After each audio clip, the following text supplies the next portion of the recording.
Spazzato via dall'onda lunga delle dichiarazioni che lui stesso aveva pubblicato sui social, Tancredi Sforzin, candidato consigliere a Vittorio Veneto nella lista Tony Miatto sindaco, si è ritirato dopo essere finito alla ribalta nazionale per le frasi razziste che in più occasioni aveva pubblicato sul proprio profilo Facebook.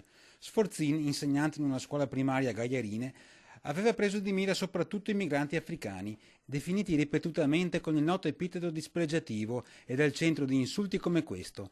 Gli fanno pulire il meschio quando non sono in grado di lavarsi nemmeno le mutande. O ancora, guardano i fuochi d'artificio gratis, senza aver versato nemmeno un euro al comitato festeggiamenti. Frasi risalenti a qualche anno fa, ma che non sono sfuggite all'osservatorio antifascista vittoriese, che le ha denunciate e riportate alla luce.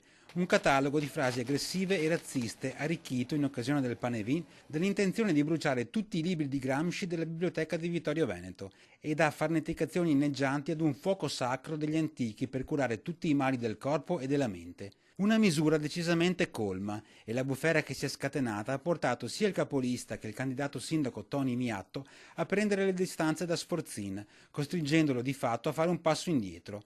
Non ero a conoscenza di quanto detto in passato da Sforzin, si è scusato Miatto, e non posso che dissentire in quanto sono pensieri che non ci appartengono.